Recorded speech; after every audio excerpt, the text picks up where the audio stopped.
Hello, everyone, and thank you for joining us for the next presentation of the Grand Canyon Baha'i Conference. Our next speaker is Dr. Todd Smith. Todd's presentation is titled, Meeting the Urgent Needs of This Day, Cultivating Transformative Habits of Mind. Todd Smith is a sociologist and philosopher from Canada, specializing in social theory. He received his Ph.D. from the University of Toronto, focusing on the development of a consultative epistemology, particularly as it applies to health and illness. Among his current academic interests are how to advance discourses related to the harmony of science and religion, as well as the interplay between historical consciousness, transformative habits of mind, freedom, and the oneness of humanity. He has recently published articles on these subjects in the Journal of Bahá'í Studies. Since obtaining his doctorate, Todd has worked with a variety of Bahá'í-inspired educational endeavors and has served full-time on both the National Spiritual Assembly of the Bahá'ís of Canada and the Regional Bahá'í Council of Ontario.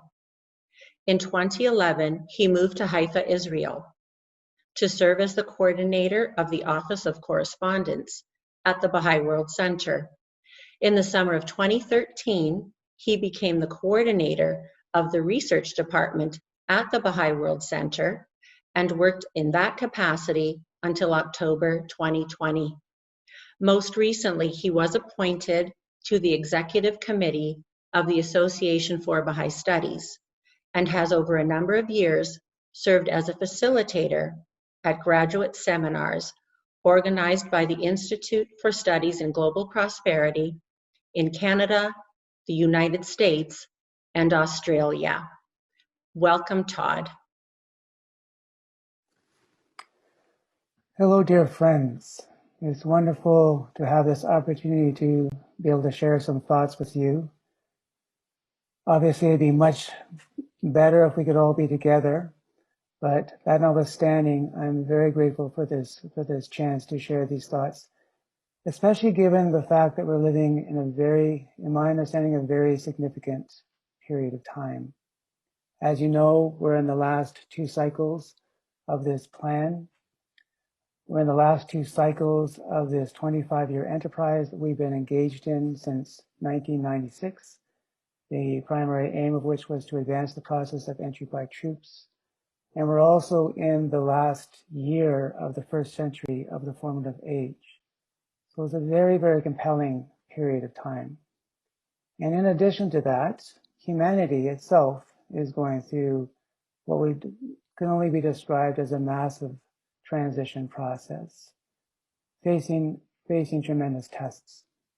So what I wanted to do is I wanted to share with you my understanding of various habits that will contribute to the transformation of society, that have transformational powers, that we've been learning how to develop by virtue of the fact that we've been engaging in the community building process, that we've been learning how to implement the framework for action that's been given to us by the Universal House of Justice, and as we go through the Institute process.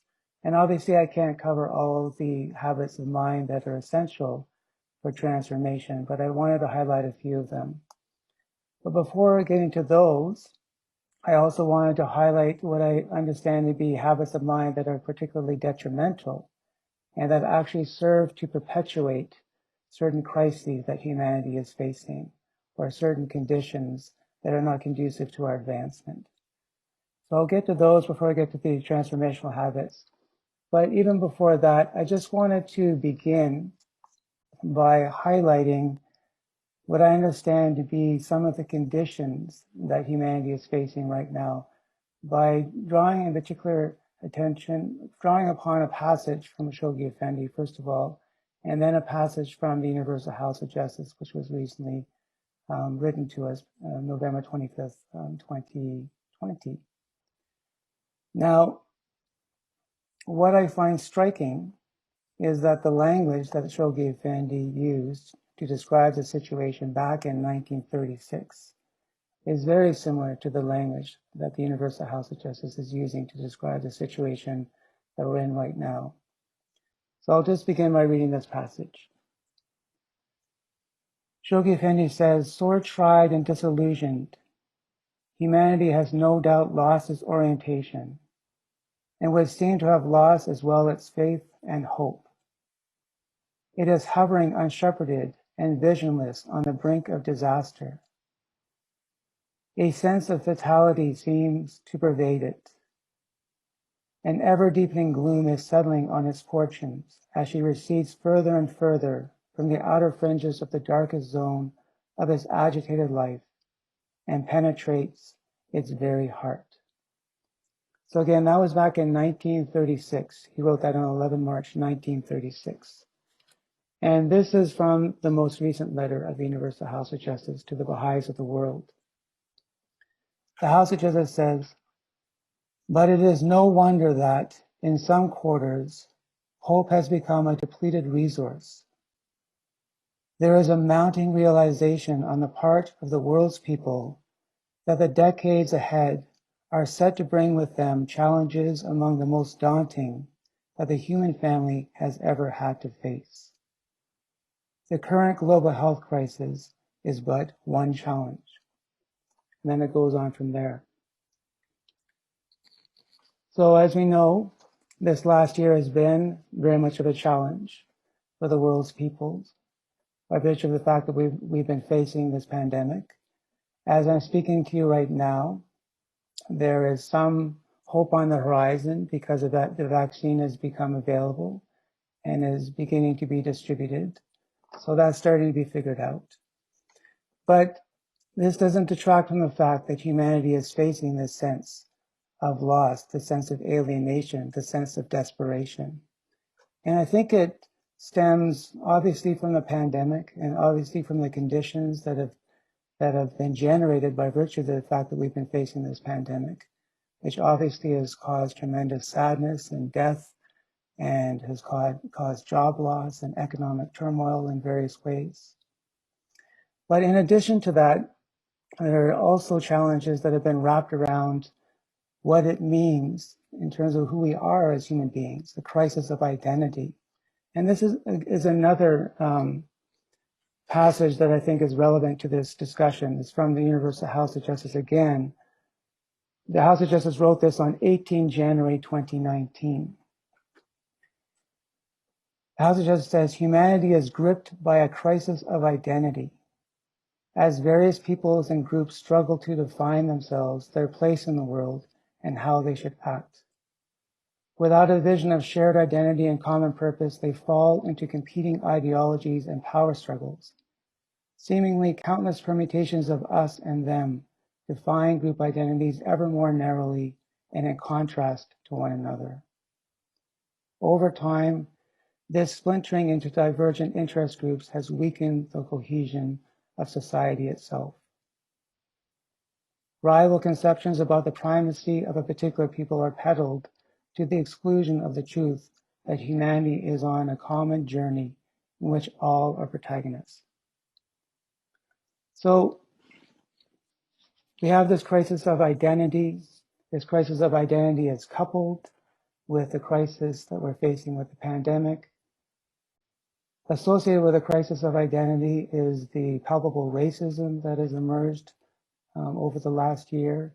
Racism has obviously never been snuffed out, but it has become much more palpable, and individuals and groups and peoples around the world are recognizing how systemic it is and how it needs to be addressed at both the systemic level as well as at the level of the individual. But it's there and it's palpable, and individuals as a consequence are feeling challenged in terms of who they are, what it means to be a human in this world, what it means to exist in this world, what it means to be in this world. And one of the tendencies, unfortunately, has been to retreat into various forms of tribalism and factionalism, and to, as the House of Justice has said very clearly, to see ourselves, for different groups to see themselves as us versus them. Now, I could go on and talk a lot more about the crises that we're facing. I think before I get into the various habits of mind that are contributing to them, one other point to keep in mind is that, as we know from the writings, crisis is necessary for victory. There is this dialectic between crisis and victory. But at the same time, some of the crises that we face, or the extent to which we face these crises, can be perpetuated by various habits of mind. So what I would like to talk about first is what some of these habits of mind are that tend to perpetuate these crises to an extent that we don't need to actually perpetuate them. Again, recognizing the significance of crisis for our growth and our development and our advancement as we move towards our collective oneness. So these crises, and again, I'm going to list 5 of them. I'm going to talk about 5 of them. For me, all stem from a particular mindset, which I refer to as the fragmented mindset. And the House of Justice has drawn our attention to this particular mindset in various of its messages. But this fragmented mindset is essentially the opposite of a mindset that looks for a coherence, that recognizes the interdependence of reality, as Abdu'l-Baha talks about it. In fact, I'll just read this one small passage from selections from the writings of Abdu'l-Baha, where he says, all created things are connected one to another by a linkage complete and perfect. The fragmented mindset does not recognize this particular passage, this particular teaching that Abdu'l-Baha has shared with us. So, stemming from this fragmented mindset, as I mentioned, are these 5 habits of mind that I'll go through relatively quickly. The first habit is what I call the habit of reducing reality. And I really want to, I could go into a lot of depth about it in terms of what this means at the philosophical level, for example, but I don't think it's really worthwhile going too far in that direction. I'll just say very quickly that one common expression of this is to reduce all of spiritual reality to the material, to explain consciousness, for example, in terms of the physical. So that's a common expression of reductionism in this day and age. But I'm actually more concerned at this point in terms of how we, in our daily lives, go about reducing things and rendering them superficial as a consequence, not recognizing the underlying foundations of things, the underlying connections of things, and not recognizing complexity. In this regard, Shoghi Effendi says, people today indeed do tend to be very superficial in their thinking, and it would seem as if the educational systems in use are sorely lacking in ability to produce a mature mind in a person who has reached supposedly adult life. All the outside influences that surround the individual seem to have an intensely distracting effect.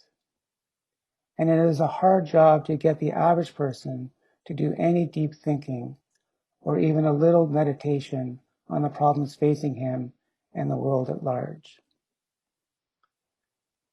So, in this day and age, even more so than when Shoghi Effendi wrote this back in 1948, one can see many different forms of reductionism that take place. Technology has contributed greatly to our reductionist thinking. I really want to emphasize that I'm not at all against technology. Technology is a wonderful aspect of our development and it's necessary. But there are also ways in which we can tend to use technology that is to our detriment. So we see people tweeting, for example, constantly. And again, I'm not nothing against Twitter, but the fact of the matter is there is a tendency to try to take certain complex issues and to reduce them down to a couple of characters. And most of the time, the reduction is very much one-sided. And much of the time, the reduction can be antagonistic. So that's one way in which we engage in reductionisms. Another way is we label individuals. We give them nicknames, for example, sometimes in a very demeaning way. So we reduce that person to that particular name.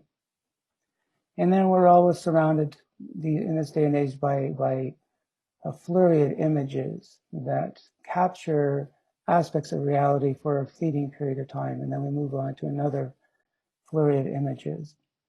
For me, I think it's fair to say that we are submerged in a sea of reductionisms. That the superficial is essentially swirling around us all the time.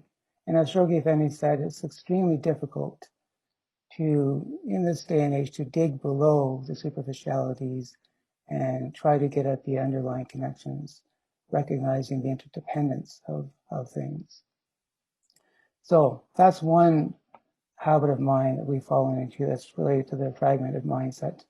Another one, which flows from, in my mind, the habit of mind of reducing reality, is the habit of mind of dichotomizing various things about reality.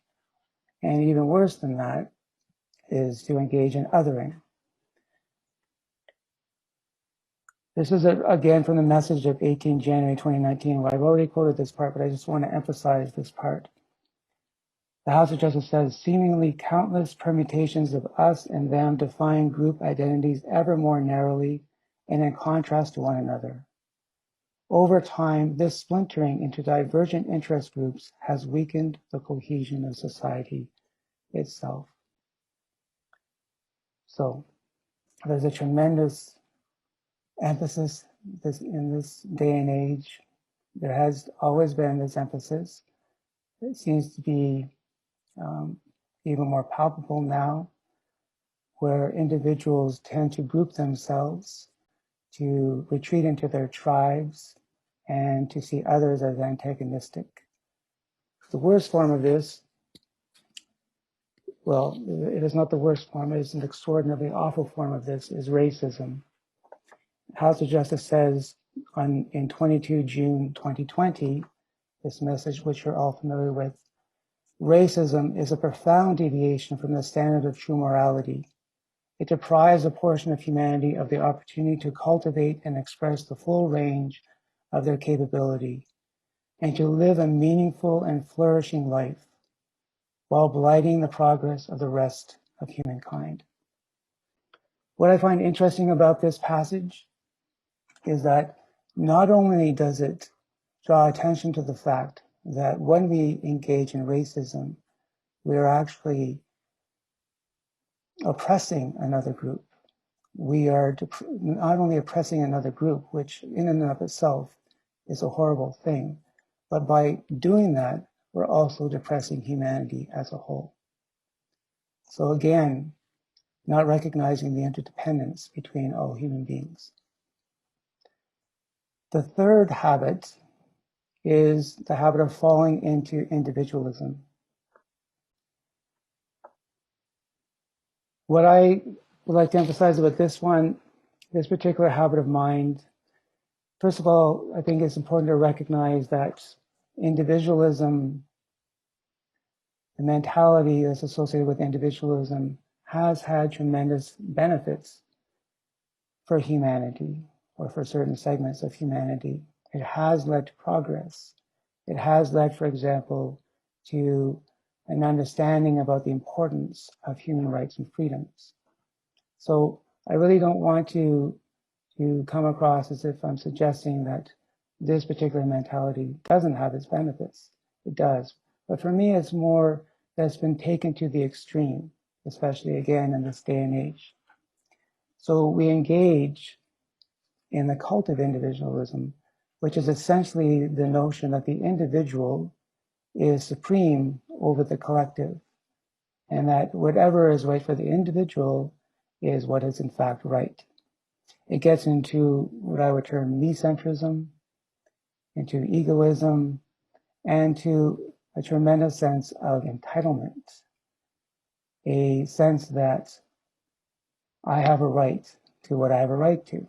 Now, just to elaborate on this a little bit, For me, entitlement includes three different freedoms, or this mentality includes three different freedoms. The first freedom is that I should be able to do what I want to do when I want to do it, so long as it doesn't harm somebody else in the best case scenario. This stems from John Stuart Mill's philosophy. The second freedom is to be entitled to the necessary resources in order to be able to do what I want to do. So to have access to those resources, the freedom to have access to those resources. And the third one is the freedom to take those resources for granted. So this sense of entitlement tends to pervade much of society today, and it's exacerbated by the consumerism that we're wrapped up in as well. The House addresses, in terms of consumerism, this is from a message written in 1979, May 8th, 1979. The House of Justice says, one of the signs of a decadent society, a sign which is very evident in the world today, is an almost frenetic devotion to pleasure and diversion, an insatiable thirst for amusement. Frivolity palls and eventually leads to boredom and emptiness. But true happiness and joy and humor that are parts of a balanced life that includes serious thought, compassion, and humble servitude to God are characteristics that enrich life and add to its radiance. So it's not talking about consumerism directly there, but it's talking about the longing for distraction and for pleasure, our devotion to pleasure and diversion. Later, on 2nd March 2013, the House of Justice says, true prosperity, the fruit of a dynamic coherence between the material and spiritual requirements of life, will recede further and further out of reach as long as consumerism continues to act as opium to the human soul. This, for me, is a very powerful statement because, as some of you might know, Karl Marx referred to religion as being the opium of the masses. But the House of Justice is actually saying that no, it's consumerism, which is opium to the masses, opium to the people, actually opium to the human soul itself. Now, I could say much more about that, but I don't have time to go into too much depth. So I'm going to move on to the next one, which is a habit of falling into relativism. Relativism is a very powerful way of thinking in this day and age. Although people are not ever really truly relativists for a reason that I'll get to in a moment. It's I think largely a response to the notion that unity is really not possible.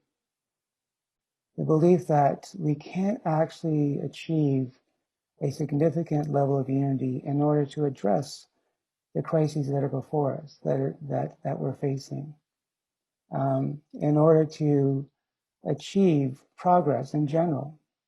Rather, what people are used to is competition. They're used to struggling for themselves. They're not used to collaborating unless they're collaborating with individuals who they consider to be like-minded. So it's a natural tendency to actually move into this notion that, well, if we can't achieve unity, then what we can do is we can recognize diversity as being significant, and we can learn to tolerate diversity. But there are a number of reasons why this mentality of relativism doesn't work. And this gets very, very philosophical. I'm not going to get into it in any depth, but I'll just say very quickly that if you actually make the claim that relativity, as far as people being able to do what they want to do, and their doing it is fine, and my doing what I want to do is fine. That actually doesn't work from a logical perspective, because they're actually making a truth claim. And if you're a relativist, you can't actually say that anything is more true than anything else. So it's actually logically impossible to hold this particular position. The second thing about relativism is that it's dogmatic. Now, this might seem a little bit contradictory, because again, the notion is, well, I want to be the way I want to be. I want to do what I want to do. You can do what you want to do and be the way you want to be, and that's fine, as far as I'm concerned, if I'm a relativist. But it's actually dogmatic, because what I'm essentially saying is that my way of being and my way of doing is okay, and is just as good as anybody else's way of being and anybody else's way of doing, and anybody else's worldview. My worldview is just as good as anybody else's worldview. And what that essentially implies is that you've actually tapped into something that is true for you, and so as a consequence, you don't need to actually learn from anybody else. That perhaps there are other ways of thinking about things, other ways of doing things, other ways of being that actually might be better than your way of doing and being and knowing. So it's extraordinarily contrary to being in a learning mode, and as a consequence, is dogmatic. You could say that it's passively dogmatic because you're not actively trying to force your particular way of being and doing and knowing on others, but it's still dogmatic in that passive sense. And then the last thing I'll just say is that nobody really is a relativist when you dig deep down, when you actually say, well, is it okay if over there they believe such and such?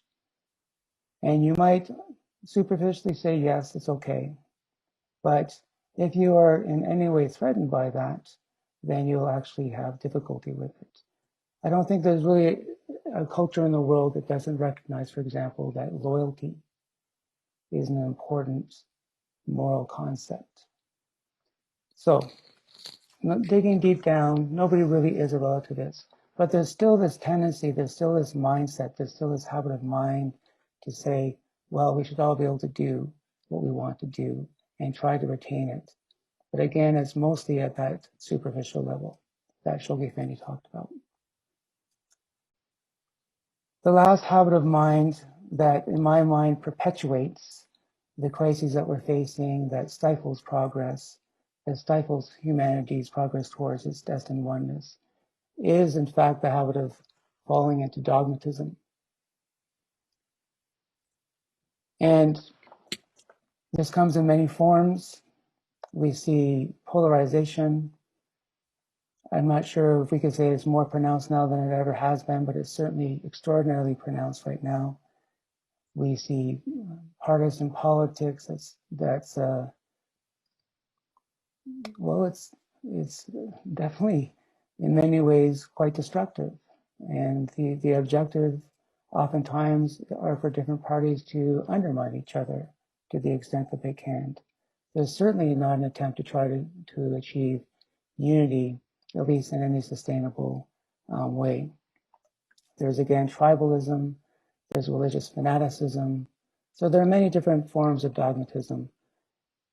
One of the main features of being dogmatic is the tendency to select information, to select facts that are palatable to a particular worldview. So if I'm a dogmatist in a sense, I will only look for information that supports my particular mentality, my worldview, as I mentioned before. If there is information that challenges the way I see reality, then I'll do my best to try to explain it away, or to try to suppress it, or to try to rationalize it in some sort of way. And we find ourselves doing this, we find ourselves gravitating towards individuals, towards certain areas on social media, towards certain cable news outlets, in order to continuously reinforce a particular way of seeing the world, because that's what makes us feel more comfortable. It has tremendous implications also for the way we speak to one another. In 1994, the Universal House of Justice wrote to the National Spiritual Assembly of the United States. It was on 19 May 1994, and it talks about how speech has become telling it like it is, how it employs a style of expression which robs language of its decorum. It also says, in a time when stridency is commonly presumed to be a quality of leadership, candor is crass, and authority speaks in a loud and vulgar voice. So we can obviously see this happening in many different situations. We see this happening in social media. We see this happening in politics. We see this happening with individuals on the streets, talking to other individuals who might not come from a particular background in these ways. And this, in my mind, stems from these various habits of mind, and particularly from this last habit of mind of being dogmatic. So those are the habits of mind that, and there are many more, that are related to the fragmented mindset, as I described it at the beginning of this presentation. The consequence of these habits of mind, again, is to lead to disenchantment, which is tied to a sense of lack of purpose, is tied to the notion that there's no inspirational mystery in the world, there's no narrative cohesion in the world. It's also tied to displacement, which is a sense of rootlessness, a sense that you don't have no sense of belonging, a lack of belonging. And again, alienation from our true selves, alienation from our capacity to be able to flourish. And it leads to a sense of despair, which is tied to moral fluidity, groundlessness, consumerism, as I mentioned before. And amidst all of this, there is a longing not to strive for excellence, but rather to settle for mediocrity. Because there's the feeling that one can't really get on in this world in an effective way. And so what's really the point? The point only in this mindset is just to get from day to day, and maybe there are some pockets of flourishing here and there, which there certainly are, but for the most part, people feel as if mediocrity is all that can be really achieved, and that's good enough. So what are some of the transformative habits of mind that will help us move beyond this particular mentality? And again, flow from the framework for action that we've been engaged in, flow from the various courses in the Institute process, and flow from our participation in the divine plans that have been given to us by the Universal House of Justice. Before I get to them, I just wanted to read this one passage from the House of Justice. Again, it's from the 18 January 2019 message of the House of Justice. The House of Justice says, consider how radically different such a fragmented conception of human identity is from the one that follows from a recognition of the oneness of humanity. In this perspective, the diversity that characterizes the human family, far from contradicting its oneness, endows it with richness. Unity, in its Baha'i expression, contains the essential concept of diversity, distinguishing it from uniformity. It is through love for all people, and by subordinating lesser loyalties to the best interests of humankind, that the unity of the world can be realized, and the infinite expressions of human diversity find their highest fulfillment.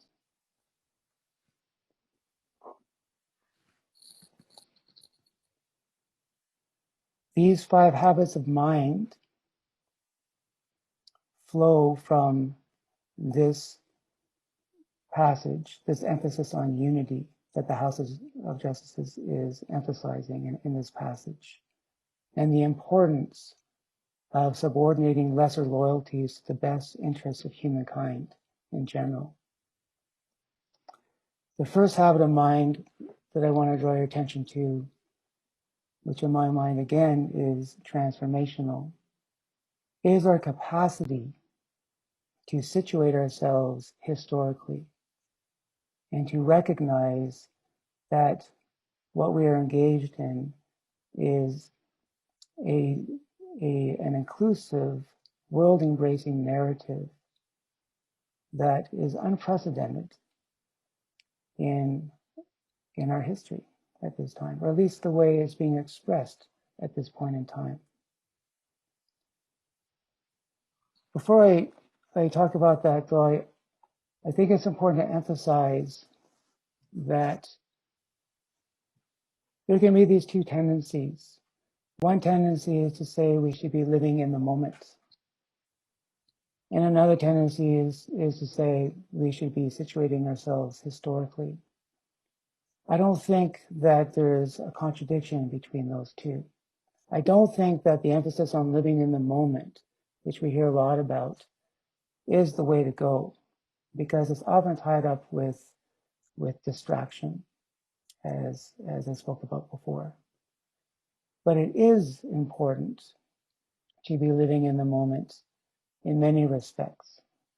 So, for example, when we say our prayers, when we commune with our Creator, that for me is an example of what it means to truly live in the moment.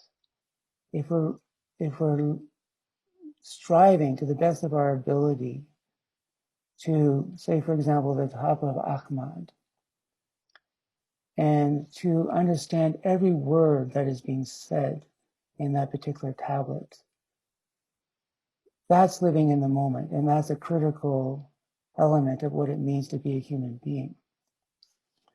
Also, when we have conversations with individuals, when we're trying to engage in a conversation, an uplifting conversation, an elevated conversation, the point of that conversation is to strive to the extent possible to see this individual that we're engaged in having a discussion with as a noble being, and to try to listen to every word that individual is sharing with us, being there for that person, but also striving to the extent possible to uplift that particular situation, that particular conversation.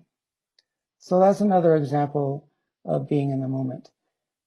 But I also think that those ways of being in the moment gain greater meaning, are imbued with greater meaning, when they're also tied to a recognition of the grand historical narrative that we are a part of.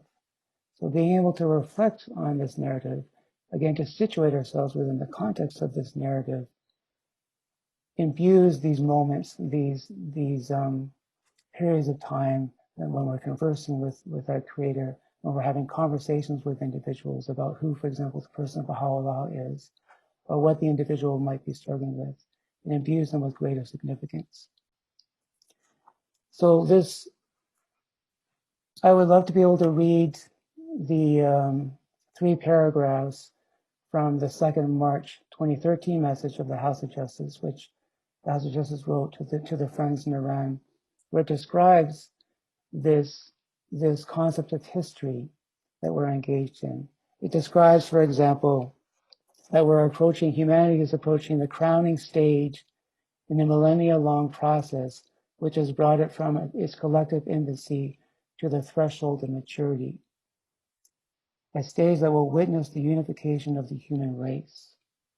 It describes the adolescent phase that we're going through, how it's filled with turbulence and commotion.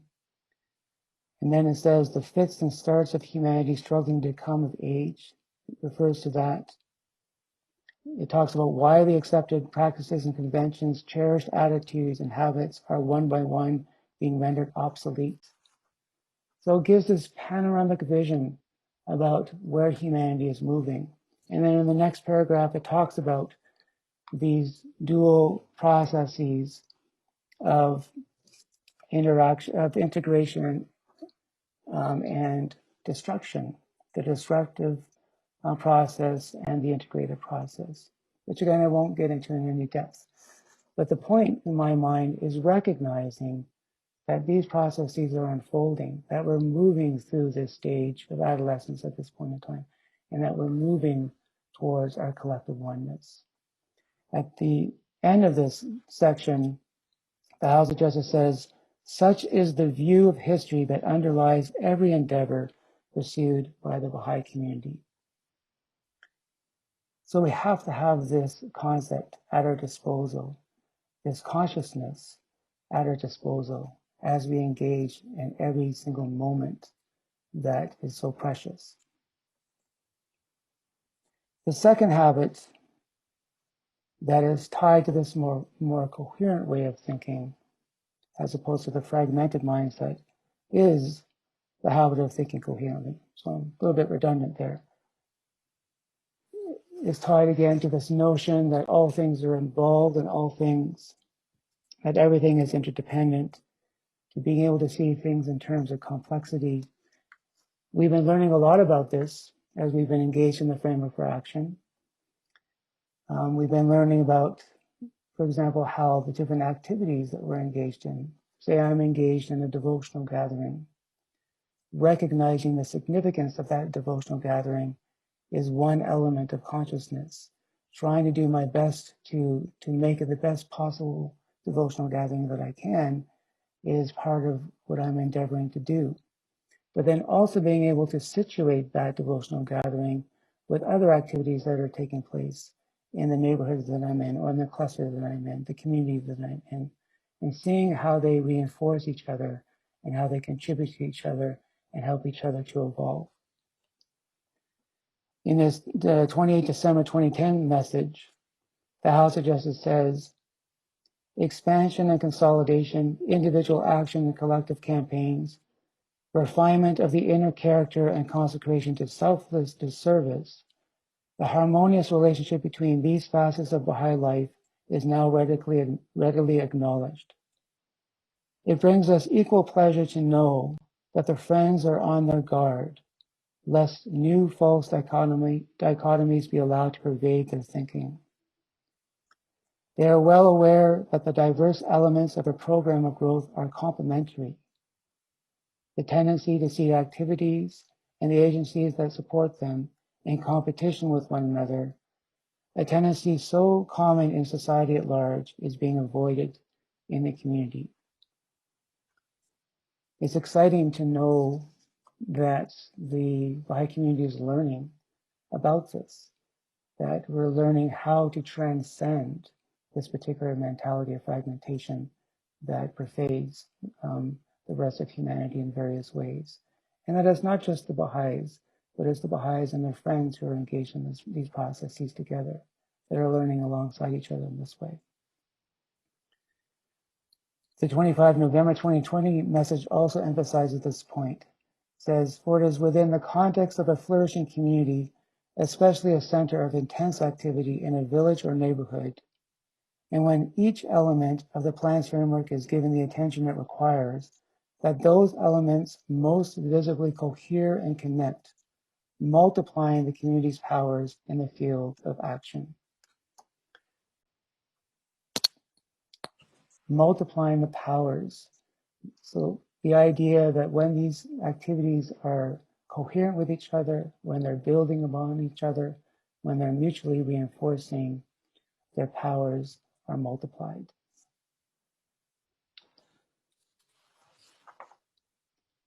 So the next one is the habit of loving one another.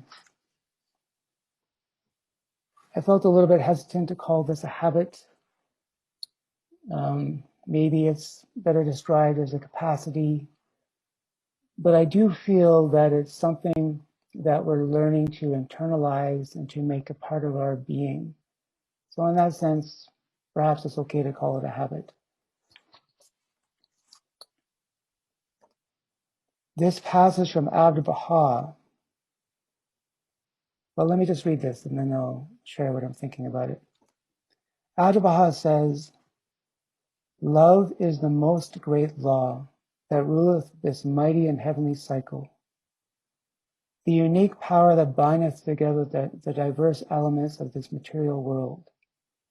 The supreme magnetic force that directeth the movements of the spheres of the celestial realms. Love revealeth with unfailing and limitless power the mysteries latent in the universe. Love is the spirit of life unto the adorned body of mankind, the establisher of true civilization in this mortal world, and the shedder of imperishable glory upon every high-aiming race and nation."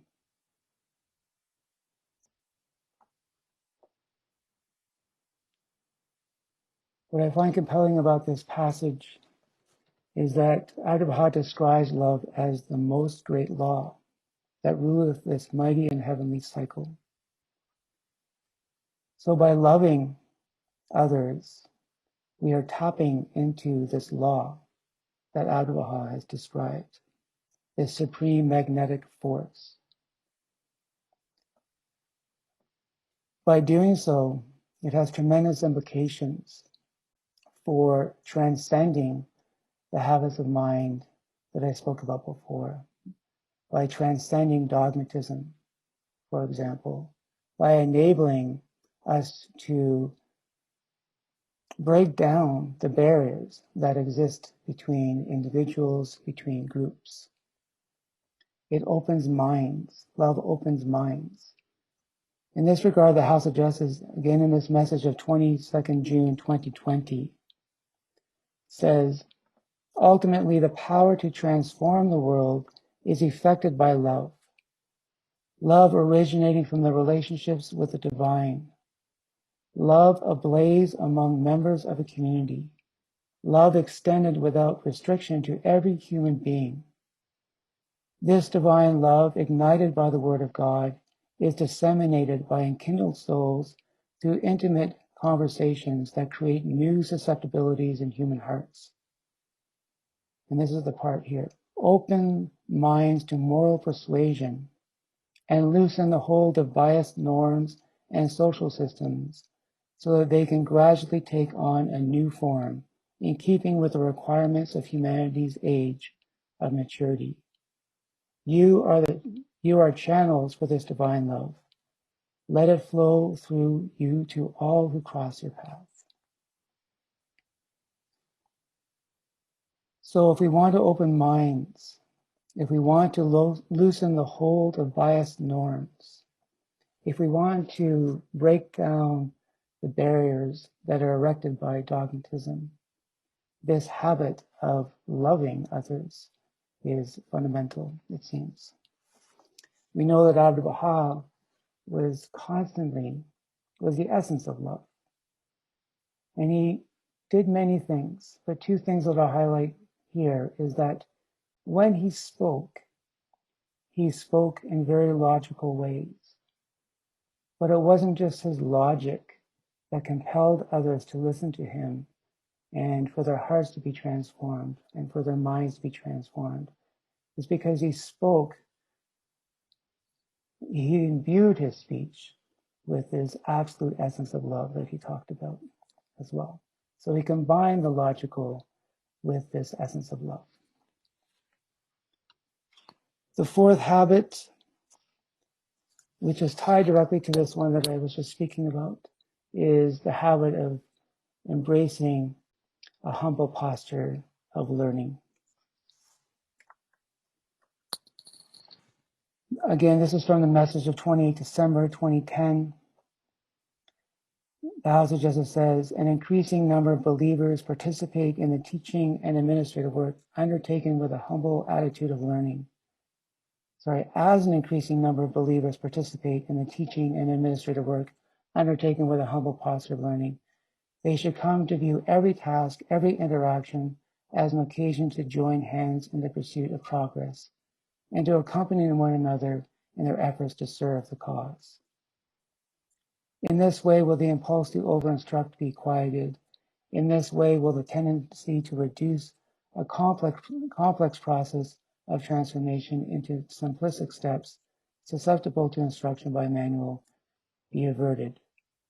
Discrete actions are placed in context, and even the smallest of steps is endowed with meaning.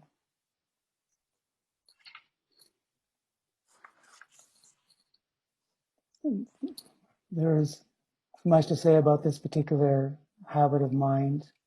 We know in this plan that we're learning a lot about being systematic. We're learning a lot about the process of action, reflection, consultation, and study, and how powerful that is in allowing us to advance in our respective communities and as a worldwide Baha'i community. So that's critical. And that's one key element of this humble posture of learning. In fact, we do this on a daily basis when we take account each day and we reflect on what we did during the day. I'll personalize it as I reflect on what I did during the day.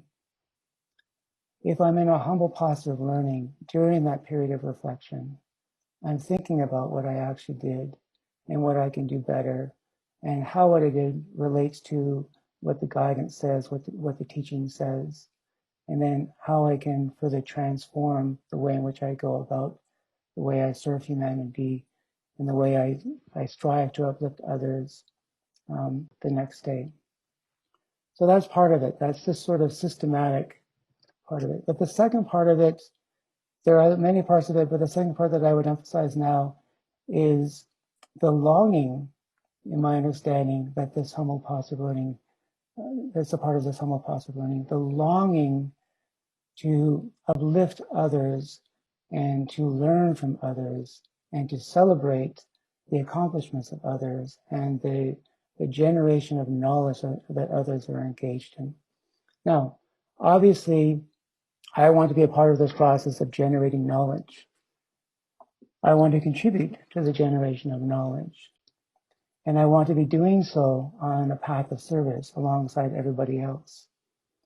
But perhaps even more important than that longing to be a part of the generation of knowledge is to create an environment in which others are generating knowledge as well, and recognizing that as being extraordinarily significant. The term accompaniment is something we've been learning about. We've been learning about what it means to accompany others. And I think one of the major things that we've been learning about is that while certain individuals might have experience that exceeds other people's experience, in every single interaction, there is always a possibility that an individual who is new to the process, or it doesn't matter how long that individual has been involved in the process, has something to contribute, has some insight to bring to bear on how things can advance. So that's a habit of mind that seems critical to advancing humanity and, again, to addressing in a much more constructive way the crises that humanity is facing. The last habit of mind, actually, before I get to the last habit of mind, I just wanted to go back once again to the idea of speech and the notion of freedom of speech, which, as we all know, is highly revered, especially in democratic societies and in Western societies, is considered to be fundamental. But there are ways in which freedom of speech actually is counterproductive. It actually doesn't accomplish what it sets out to accomplish. It actually undermines itself the way it's practiced. And just to highlight what I mean, it's helpful again to go back to the writings and see what in this case Baha'u'llah says. Baha'u'llah says, a kindly tongue. We all know this passage from book 1, but I'll read it anyway. A kindly tongue is the lodestone of the hearts of men. It is the bread of the spirit. It clotheth the words with meaning. It is the fountain of the light of wisdom and understanding. Then in another tablet he says, every word is endowed with a spirit. And later on in the same passage, an enlightened man of wisdom should primarily speak with words as mild as milk. What I find so interesting about this passage is the concept of words as mild as milk being actually quite powerful. The image at first doesn't seem powerful, but by actually engaging in this form of discourse, that is what actually influences others. To speak with that moderation, to speak with that kindly tongue. It's what enables us to learn alongside each other, to actually gain insights from each other, and again, to break down those dogmatic barriers. The objective,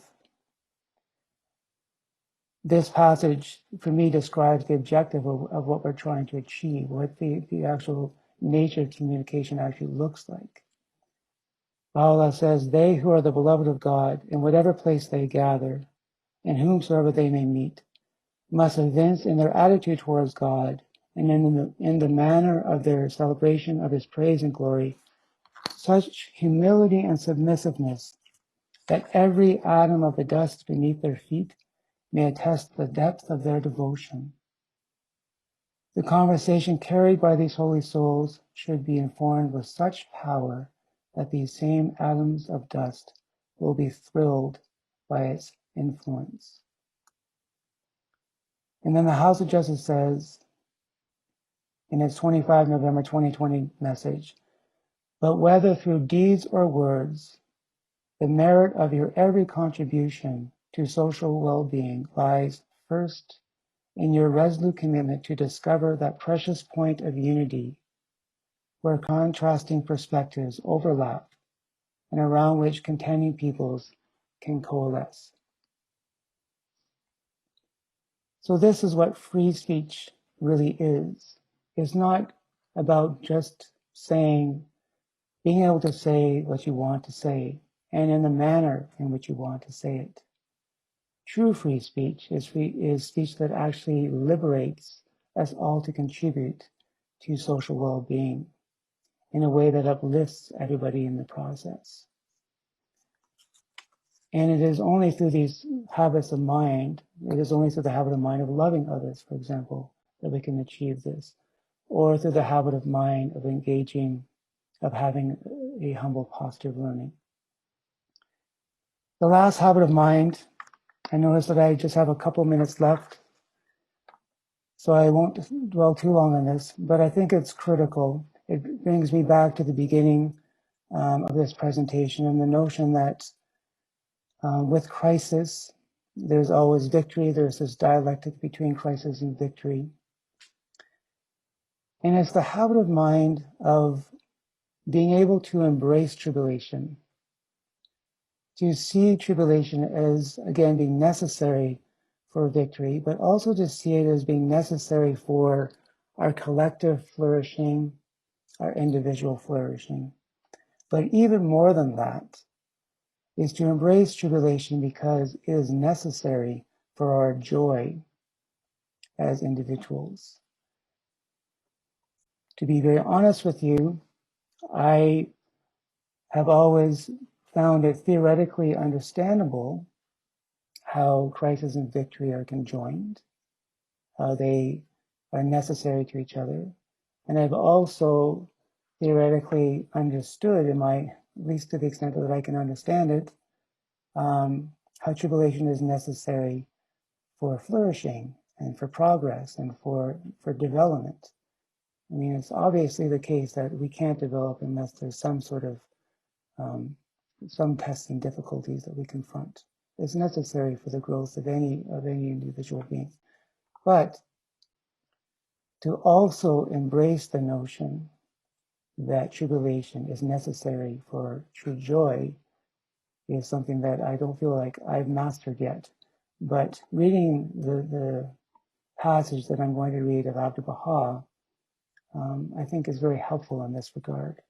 But before I do that, I just wanted to read this one passage from the Nowruz message of 2020 of the House of Justice, which helps to think along these lines. However difficult matters are at present, and however close to the limits of their endurance some sections of societies are brought, humanity will ultimately pass through this ordeal, and it will emerge on the other side with greater insight and with a deeper appreciation of its inherent oneness and interdependence. So we know from the House of Justice that the crises that we're facing as a human species right now is going to assist humanity to achieve another level of insight into its interdependence, which is extraordinarily encouraging, as I'm sure you would all agree. Then, as I mentioned, there's this passage of Abdu'l-Baha. And this is from selections from the writings of Abdu'l-Baha. It's section, I believe it's section 190. It's towards the end of that section. And I'm going to end with this passage, but before I do so, just wanted to share that Abdu'l-Baha is describing, leading up to this particular paragraph that I'm going to read, he's describing the tribulation that he and the community were facing, the tests and difficulties they were facing, the persecution that they were facing. And he describes that at one point it almost seemed too difficult for the community to handle. And at that very moment, all of a sudden, the tribulation was taken away. They were relieved of it. They were relieved of the tyranny that they were facing. And Abdu'l-Baha then begins to reflect and says in a very brief way that, this was a source of relief. But then he starts to describe how it leads to a sense of despondency. That without the tribulation being present, there actually wasn't this joy that he was able to feel within the context of that tribulation. So I'll just end with this passage.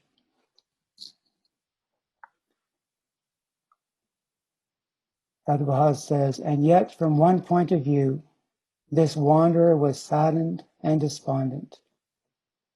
For what pain in the time to come could I seek comfort? At the news of what granted wish could I rejoice?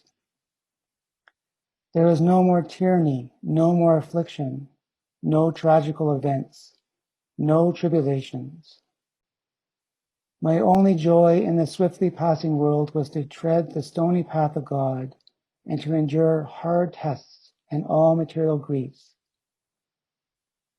For otherwise, this earthly life would prove barren and vain, and better would be death. The tree of being would produce no fruit.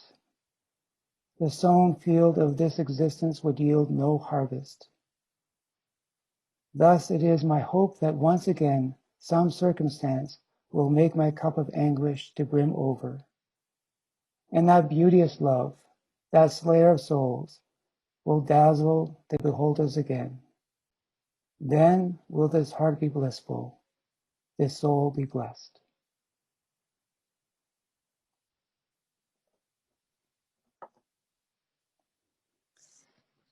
So thank you very much, dear friends, and aloha.